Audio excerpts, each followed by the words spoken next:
ఇప్పుడిక్కడ ఈ పాఠశాల పెట్టిన తర్వాత గో విజ్ఞాన పాఠశాలని యాదవ్ కెల్సం అని చెప్పి చిత్తూరులో పెడుతున్నాం అనమాట. ఆహా! దానికి యాదవ్ కమ్యూనిటీ నుంచే ఒక కపుల్ వాసవి అని, తర్వాత ఆయన పేరు శ్రీను గారు అనమాట. మెడ్రాస్‌లో ఉంటారు. వాళ్ళు సాఫ్ట్‌వేర్‌లో పనిచేస్తూ ఉంటారు. వాళ్ళని ముందర పెట్టి ఇప్పుడు రీసెర్చ్ అంతా చేస్తూ నెక్స్ట్ అకాడమిక్ ఇయర్ అంటే 25 అకాడమిక్ ఇయర్‌కి హ్మ్. పాఠశాల ఓపెన్ చేయడానికని ప్రయత్నం జరుగుతోంది. అది అంటే ఆవుల్ని కూడా సంరక్షణ చేసుకుంటూ, ఇంగ్లీష్ చదువుకుంటూ, వాళ్ళ సంసారాలు వాళ్ళు ఎలా చేసుకోవాలి అని ఆ కమ్యూనిటీని కూడా బేస్ చేసి, ఆ కమ్యూనిటీ వాళ్ళు కూడా డెవలప్ అవ్వాలి, అందరూ డెవలప్ అవ్వాలి అనే దాంతోటి. హ్మ్. ఈ యాదవులది ఎలా అయితే ఈ ఏడాది పెడుతున్నామో, లాస్ట్ ఇయర్ కుమ్మర పాఠశాల అంటూ పెట్టారు. ఓహ్! కుంభకార పాఠశాల. ఓకే. ఎక్కడండి ఇది? ఎక్కడ? ప్రజాపతి కుంభకార పాఠశాల. హ్మ్. ఇది కార్వేట్ నగరం అని చెప్పి మనకి పుత్తూరు పక్కన ఉందమ్మా. ఓహో! పుత్తూరు నుంచి ఒక 20 కిలోమీటర్లు. హ్మ్. అక్కడ కుమ్మర కమ్యూనిటీ వరకు హ్మ్. వాళ్ళ వరకు అనమాట. రెగ్యులర్ గవర్నమెంట్ స్కూల్కి వెళ్తారు. హ్మ్. స్కూల్కి వెళ్ళి వచ్చి ఆ మట్టి పనులు చేయడం అంటే ఇప్పుడు పిల్లలు కూడా మట్టిలో పెట్టి మేము చెయ్యమని వాటికి వెళ్ళట్లేదు. అవును. సో అవును. వాళ్ళకు కూడా అది వాళ్ళ చేయాలి. కుల వృత్తుల్ని కుల దాటి వృత్తి ఒకటి. వెళ్ళిపోతున్నారు కదా! రెండోది ఆ కుమ్మరి పాఠశాల ఆ మట్టి కుండల్లోనే పూర్వం గుళ్ళల్లో ప్రసాదాలు పెట్టేవారు. అవును. అవును. ఇప్పుడు అది అక్కడ అన్నీ మారిపోయి మిగతా గిన్నెలు ఇవన్నీ వస్తున్నాయి. సో మళ్ళీ ఆ ట్రెడిషన్ తీసుకురావాలని వీళ్ళ చేత చేయించి టీటీడీతో మాట్లాడి మిగతా గుళ్ళకు కూడా ఇవి మేము పంపుతున్నాం అనమాట ప్రసాదాలు పెట్టడానికని. హ్మ్. మొన్న దీపోత్సవానికి ఇచ్చాం, కోటి దీపోత్సవానికి తిరుపతిలో ఇచ్చాం పిల్లల చేత చేయించి. ఓకే. ఓకే. సో అలాగా ప్రతి కులాన్ని అభివృద్ధి చేయాలన్నది ప్రయత్నం జరుగుతోందనమాట. ఇది మీరు చూస్తున్నది హ్మ్. మహబూబ్ నగర్ బ్రాంచ్లో ఉన్న పిల్లలు చేసి పంపించారు. ఓహో! మన హైదరాబాద్లో ఉన్న హిందూ స్పిరిచువల్ ఫేర్ అయింది కదా, ఆ. అందులో స్టాల్ పెట్టాం, అప్పుడు పంపారు. సో ఇది వాళ్ళే చేసుకుని కుట్టుకుని అంటే రేపొద్దున పిల్లో కవర్స్ మా చిన్నప్పుడు ఎప్పుడో కుట్టామండి ఈ కచ్ వర్క్ ఇవన్నీ. అదన్నీ మా గవర్నమెంట్ స్కూల్స్ లో నేర్పించేవాళ్ళు ఇవన్నీ. అవును. ఇప్పుడు మళ్ళీ వెనక్కి తీసుకొస్తున్నాను సో అనమాట. Nice really. అవును, ఈ విత్తనాలు ఏంటండి ఇక్కడ? ఫార్మింగ్ కూడా నేర్పించాలని, పువ్వుల మొక్కలు ఓకే. మాలలు కట్టడానికని తీసుకోవడానికని, విత్తనాలు వేస్తే కాస్త వాటిని సంరక్షణ చేయడం. హ్మ్. సో మొక్కలు ఎలా పెంచుకోవచ్చు, కిచెన్ గార్డెనింగ్ అంటే ఏంటి, రైట్. అవన్నీ కూడా వాళ్ళకి తెలియడం కోసం అని చెప్పి రైట్. వాళ్ళకి నేర్పడం కోసం ఈ విత్తనాలు తెచ్చి వేయించారా? వాళ్ళ చేత వేస్తున్నాం అనమాట. ఉన్నాయి వెనకతల. అవునండి, బాగానే వచ్చాయా? బాగానే వచ్చాయి. ఓకే. మళ్ళీ అయిపోయి సెకండ్ లెవెల్కి వెళ్తున్నాం. ఓకే మ్యామ్, ఈ ప్లేస్ ఏంటి? ఈ ప్లేస్ ఏంటంటే పూజ హాల్ కిందన ఉంటుంది. ప్లస్ వాళ్ళ ప్రోగ్రామ్స్, కామన్ క్లాసెస్, పేరెంట్స్ వచ్చినప్పుడు మీటింగ్లు, ఎవరైనా సోమవారాలు వస్తే కూర్చోపెట్టడాలు, పండుగలు చేసుకోవాలంటే మొత్తం 100 మంది పిల్లలు ఉన్నారు కదా, సో వాళ్ళకి చోటు సరిపోతుంది. ఆ చిన్న పూజ ఏరియా ఉంది కూడా. ఇక్కడ అందరూ కూర్చుని కామన్ హాల్ కింద ఉంటుంది అనమాట. ఇది ఒక పవిత్రమైన దేవాలయం లాగా దేవుడి గది కింద ప్లస్ ఆడిటోరియం కింద ఉంటుంది. ఇది ప్రస్తుతానికి ఈ క్యాంపస్ లో ఎంతమంది ఉన్నారండి? 100 మంది పిల్లలు ఉన్నారమ్మా. అవునా? 100 మంది ఆడపిల్లలు 6వ క్లాస్ నుంచి 12th మధ్యలో. 12th తర్వాత ఫర్దర్ గా వాళ్ళు ఏమైనా ఎడ్యుకేషన్ వెళ్ళాలి అని అనుకుంటే అంటే ప్రస్తుతానికి తిరుపతి తీసుకెళ్ళిపోతాము. That's so nice. తిరుపతి తీసుకెళ్ళి అక్కడ కోర్సులో జాయిన్ అవుతారు.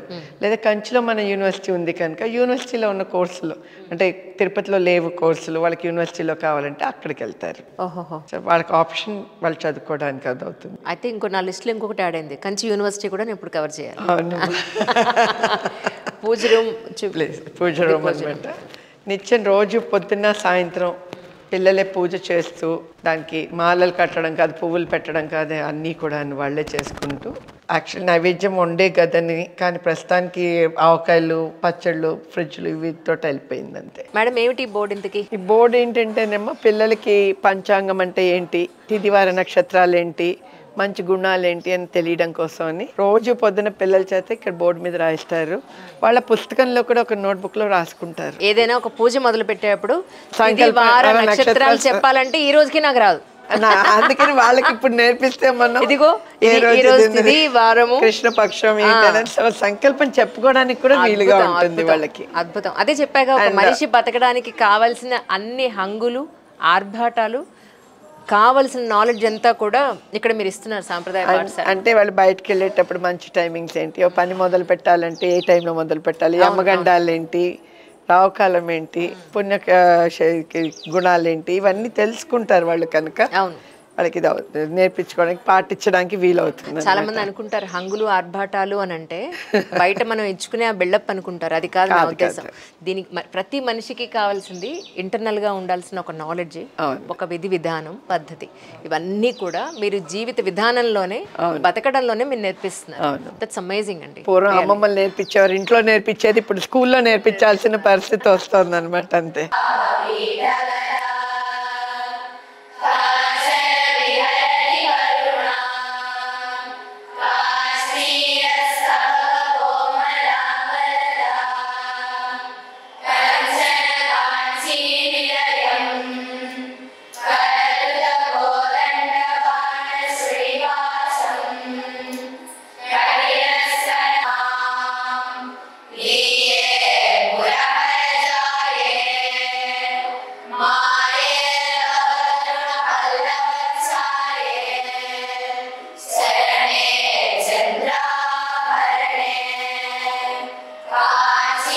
ఇప్పుడు పిల్లలు మన దగ్గర జాయిన్ అయినప్పుడు మనం చదువు ఒక్కటి కాదు, ఇక్కడ వాళ్ళు హెల్తీగా ఉండాలన్నది కూడా కాన్సెప్ట్. అప్పుడే కదా నెక్స్ట్ జనరేషన్ బాగుంటారు అన్న దానికని.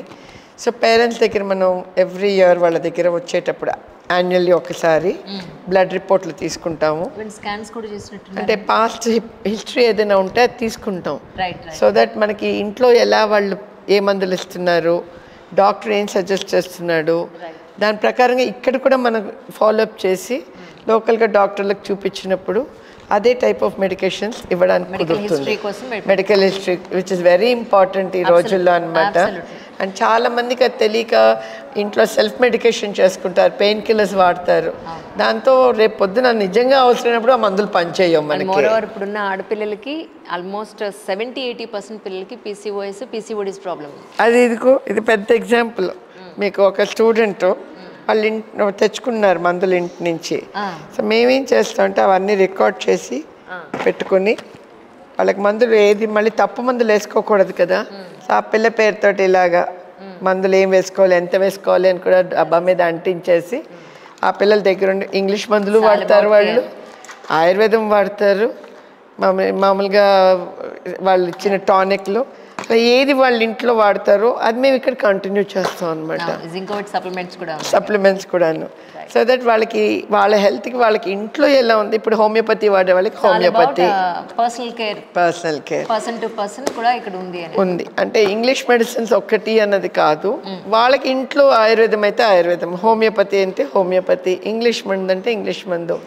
మనం వాళ్ళకి ఇంట్లో ఉన్నట్టుగానే హోమ్ అవే ఫ్రమ్ హోమ్ అంటారు కదా, ఇంటి నుంచి ఇది కూడా ఒక ఇల్లు కింద క్రియేట్ చేయడానికని ఇవన్నీ మా ప్రయత్నం చేస్తున్నాం అనమాట. సో ఇప్పుడు యోగా క్లాస్ నడుస్తుందండి. యోగా క్లాస్ ఉంది. అంటే మందులో ఒక పక్కనైతే యోగా ఎక్సర్సైజ్ ద్వారా కూడా హెల్త్ అది ఇంప్రూవ్మెంట్ అవుతుందన్న దానికని. సో పిల్లలది యోగా కూడా మనం కొంచెం చూద్దాము. తప్పకుండా తప్పకుండా. Coming from Adarsh Nagar.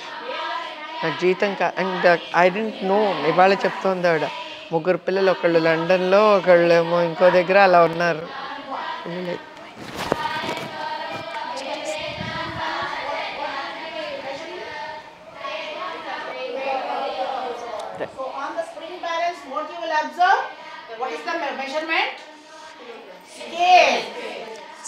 Sorry disturb చేశానా? నమస్కారం. బాగున్నారండి? చాలా ఏళ్ల తర్వాత ఈ ముక్కరు చూస్తున్నాను. జస్ట్ మీ గురించి తెలుసుకోవాలనుకుంటున్నాను. మైక్ ఇవ్వండి ఒకసారి, మీ మైక్ వారికి పెట్టేద్దాం. ఒకసారి మీ గురించి చెప్తారా, మాకు తెలుసుకోవాలనుకుంటున్నాను. నా పేరు శ్రీ ఉష. నేను ఒక ఆర్గానిక్ కెమిస్ట్రీ లెక్చరర్గా వర్క్ చేస్తున్నాను. ఎక్కడండి? రామయ్య గారి దగ్గర చేశాను. Different institutions I use to work. Okay. So 13 years I worked with the Chinnajiyar Swami Ashramam Veda Pathshala. Right. There I used to teach the academics. Okay. For 13 batches I taught there. Right. Sciences and English I used to deal. Right.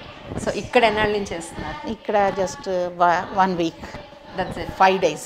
But nice అండి. మీలాంటి experienced lecturers అనండి, teachers అనండి, సొసైటీకి ఉపయోగపడే point of వ్యూలో వీళ్ళకి దొరకడం వీళ్ళందరూ అదృష్టం అంటాను నేనైతే. అది భగవంతుడు ఇచ్చిన అవకాశం.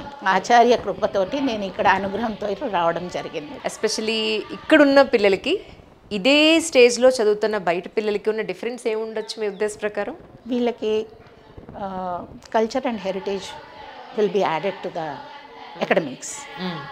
సో మామూలు స్కూల్స్లో అయితే వాళ్ళకి కొంచెం మన కల్చర్ అనేది తక్కువ అయిపోతున్నది. అకాడమిక్స్లో చాలా బాగున్నా కూడా ఇక్కడ మనకు స్వామీజీ ఇచ్చిన అవకాశం, ఈ పిల్లలందరి అదృష్టం ఏమంటే అలాంగ్ విత్ ద అకాడమిక్స్ వాళ్ళు అంటే పరిపూర్ణత అనేది ఒక మనిషికి కావాలి. సో అది అన్నీ కూడా వాల్యూస్ ఇక్కడ చాలా ఎక్కువగా పిల్లలకి, కల్చరల్ వాల్యూస్ అనుకోండి, హెరిటేజ్, ఎవ్రీథింగ్. సో ఒక పరిపూర్ణత్వం అనేది ఒక అమ్మాయికి ఏం కావాలనేది టోటల్లీ పరిపూర్ణం అవుతారు అని. రైట్. ఇప్పుడు ఏ క్లాస్ అండి? ఇది 10th క్లాస్. 10th క్లాస్ పిల్లలు నేను బయట స్కూల్స్లో నేను చూసినప్పుడు వాళ్ళలో ఎంతో పొల్యూట్ అయిపోయిన భావాలు, పొల్యూట్ అయిపోయిన మనుషులు నేను చూశాను. సో ఇక్కడ చూస్తే మట్టిలో మాణిక్యాల్లాగా చక్కగా బయట ప్రపంచానికి మేము చాలా దూరం, వీళ్ళ ప్యూరిటీ కనిపిస్తోంది ఇక్కడ నాకు. ఒప్పుకుంటారా మీరు ఆ విషయాన్ని? డెఫినెట్లీ. చాలా సంతోషం అండి. Thank you so much once again. See you all of you. మీరందరూ ఎటువైపు వెళ్ళి ఎక్కడ సెటిల్ అవుతారో నాకు తెలియదు, కానీ ఏ స్టేజ్లో అయినా సరే మీరు ఏదైనా అచీవ్ చేస్తే మాత్రం నాకు ఒక మెసేజ్ పెట్టండి ఇన్స్టాగ్రామ్లో. అది మీరు బెస్ట్ టీచర్ కావచ్చు, లేదు మేము డిగ్రీ స్టేట్ ఫస్ట్ మేము అచీవ్ చేసామని కావచ్చు, లేదా ఒక డాక్టర్ అయ్యానని రండి, లేదు ఒక యూపీఎస్సీ పాస్ అయ్యానని రండి, ఒక సివిల్ సర్వెంట్ అయ్యానండి, ఎనీథింగ్, ఎనీ స్ట్రీమ్లో మీరు ఒక స్థాయికి వెళ్ళినప్పుడు, 10 మందిని మీరు ఇన్స్పైర్ చేయగలిగే స్థాయికి వెళ్ళినప్పుడు please message me, so that నేను మిమ్మల్ని సొసైటీకి ఇంట్రడ్యూస్ చేసే బాధ్యత నాది.